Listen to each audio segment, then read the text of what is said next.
Assalamualaikum warahmatullahi wabarakatuh. Bismillahirrahmanirrahim. Alhamdulillahi rabbil alamin wal aqibatu lil muttaqin wala udwana illa 'alal zalimin. Asyhadu an la ilaha illallah wahdahu la syarika lah wa asyhadu anna Muhammadan abduhu wa rasuluhu la nabiyya ba'dah. Allahumma shalli wa sallim wa barik ala sayyidina Muhammadin wa ala alihi wa ashabihi ajma'in. Subhanaka la ilma lana illa ma 'allamtana innaka antal alimul hakim wa tub alaina innaka antat tawwabur rahim wa la hawla wa la quwwata illa billahil aliyyil azim. Rabbi shrah li sadri wa yassir li amri wahlul 'uqdatam min lisani yafqahu qawli, amma ba'du. Hadirin jamaah salat maghrib Masjid Al-Jihad yang dimuliakan Allah. Pertama-tama terlebih dahulu marilah kita sama-sama memanjatkan puji dan syukur kita kehadirat Allah Subhanahu wa taala, karena dengan limpahan rahmat, karunia, taufik dan hidayahnya jualah sehingga kita kembali pada malam hari ini kita dapat melanjutkan kajian kita tentang ilmu fikih kitab Sabilul Muhtadin. Kemudian salawat serta salam semoga terlimpahkan kepada junjungan kita Nabi besar Muhammad sallallahu alaihi wasallam, pada keluarga beliau, sahabat beliau, kerabat beliau, dan orang-orang yang senantiasa mengikuti jejak langkah beliau ila yaumil qiyamah. Dan marilah kita sama-sama memperbaharui atau berniat i'tikaf dengan niat nawaitu an a'takifa fi hadzal masjid sunnatan lillahi ta'ala. Sengaja saya beriktikaf di dalam masjid ini sunat atasku karena Allah Ta'ala. Hadirin jamaah salat maghrib Masjid Al-Jihad yang dimuliakan Allah. Baik, kita akan lanjutkan. Bab berikutnya adalah salat khauf. Salat khauf. Dalam mengerjakan salat khauf ada 16 cara.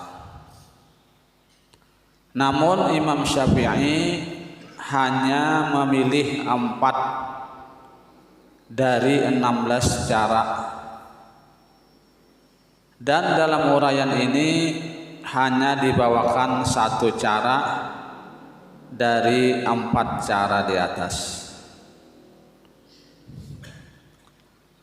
Apabila terjadi pertempuran sengit, sekalipun pertempuran itu dengan pemberontak,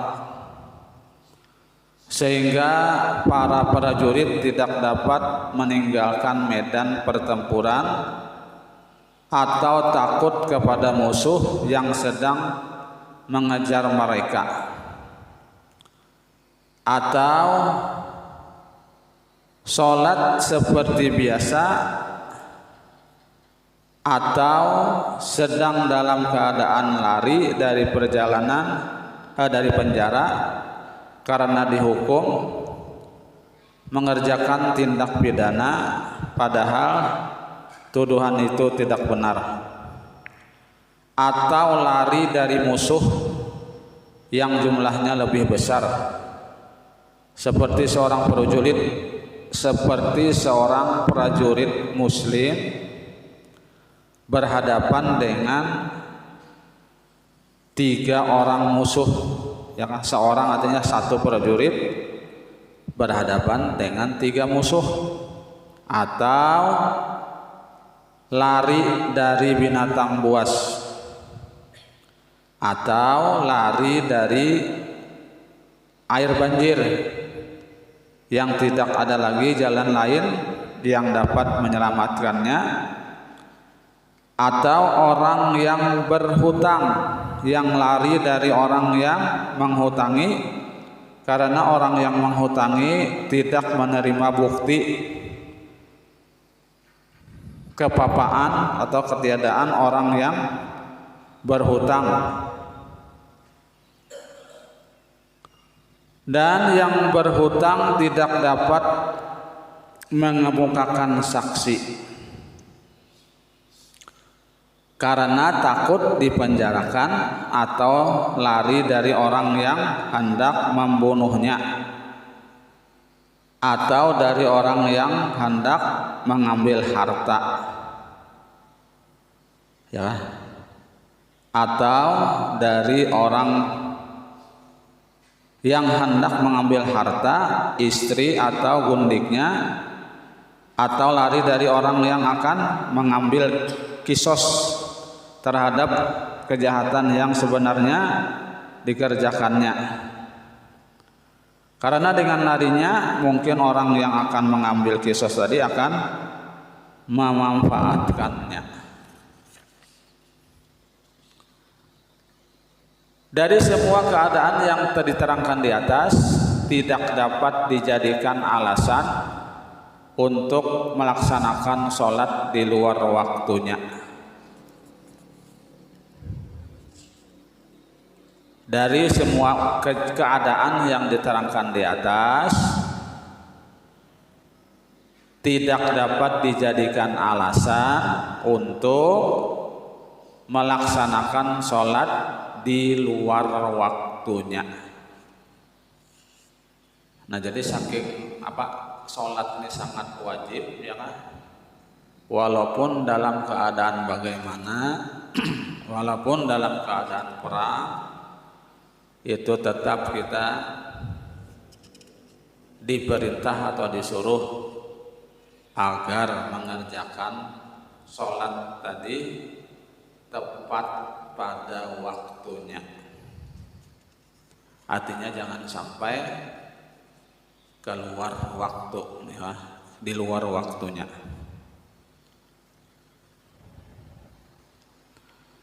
Namun tetap wajib melaksanakan sholat, ya, sedangkan sedapatnya apabila waktunya telah sempit atau waktunya masih luas.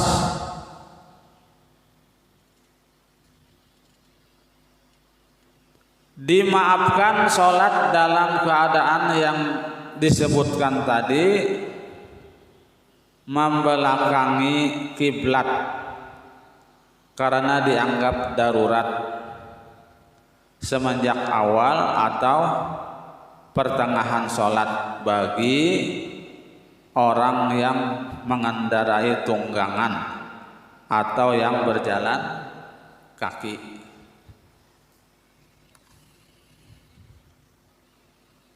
Itu dalam keadaan darurat tadilah, artinya boleh membelakangi kiblat apabila dalam keadaan darurat.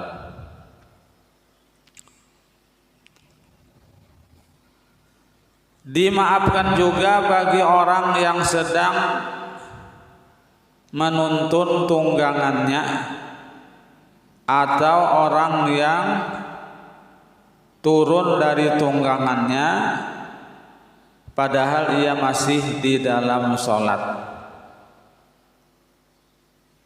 Dimaafkan. Dimaafkan rukuk dan sujud dengan isyarat apabila tidak dapat rukuk dan sujud dilaksanakan dengan sempurna dan dibedakan isyarat rukuk dan sujud. Ya, boleh kita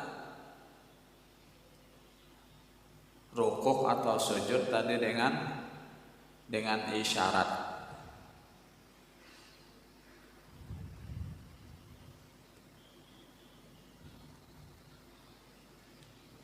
Tetapi dibedakan di sini isyarat ruku dan sujud. Tidak dimaafkan memegang senjata yang kena najis. Yang tidak dimaafkan kalau ia ingin memegangnya. Bahkan wajib mengqadha salatnya dan tidak dimaafkan bersorak-sorak atau berkata-kata di dalam sholat, dan kalau berkata-kata dan bersorak-sorak di dalam sholat maka batallah sholatnya.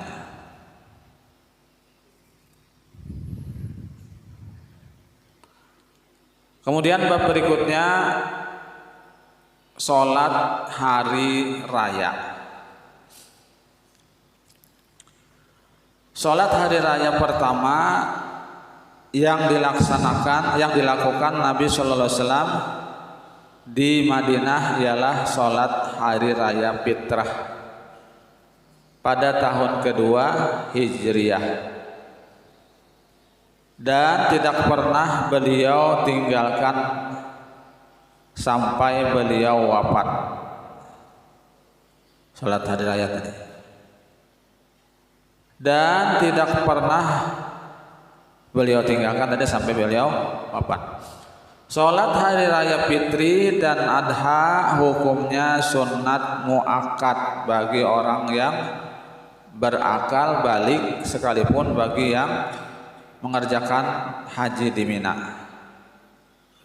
Namun bagi mereka yang mengerjakan haji tidak disunatkan berjamaah, hanya disunatkan sholat sendirian karena setiap orang sibuk melaksanakan ibadah hajinya.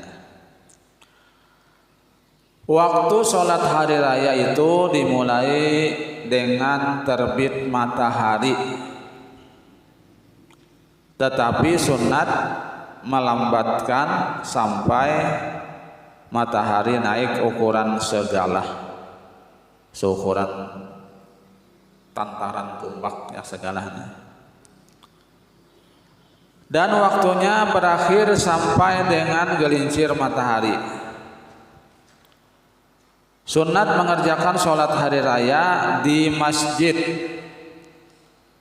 dan makruh di tanah lapang, terkecuali kalau masjid penuh sehingga tidak dapat menampung jamaah lagi, maka boleh dikerjakan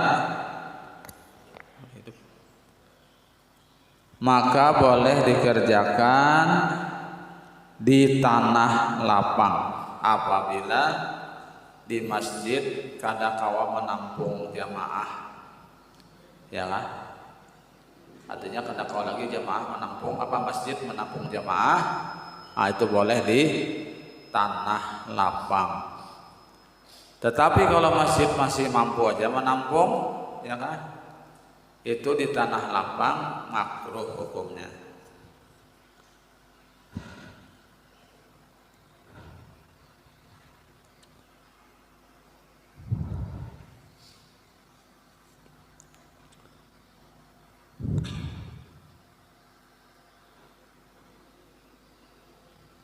Maka boleh dikerjakan di tanah lapang tadi, dan makruh mengerjakannya di masjid.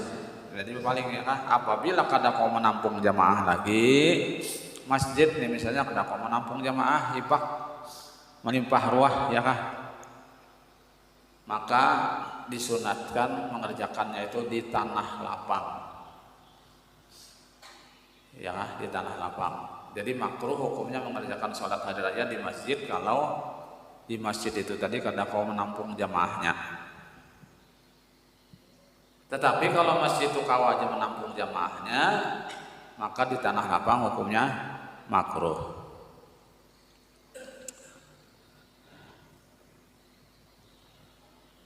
Sunat bangun sepanjang malam hari raya.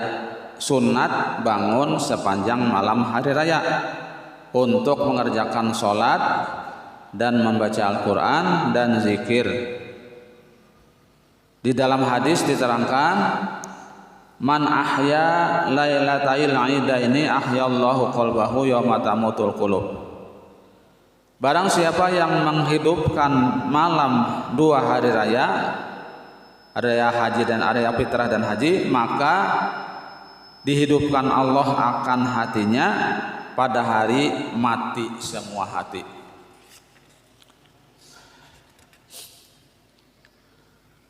dianggap sudah menghidupkan malam hari raya dengan bangun lebih banyak dari tidur.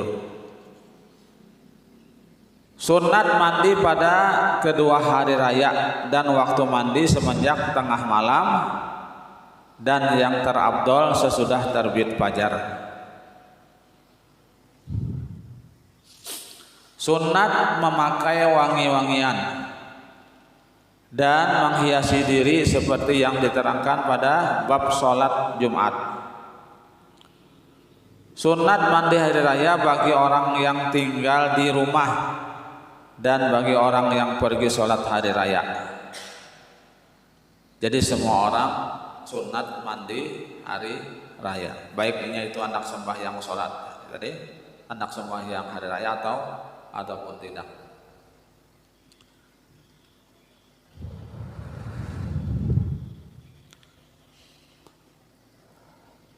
Dan sunat bagi perempuan yang tua pergi sholat hari raya dan berjamaah dengan memakai pakaian yang sederhana dan bersih.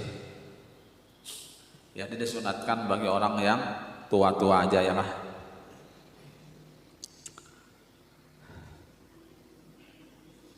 Dan makruh memakai wangi-wangian dan menghiasi diri.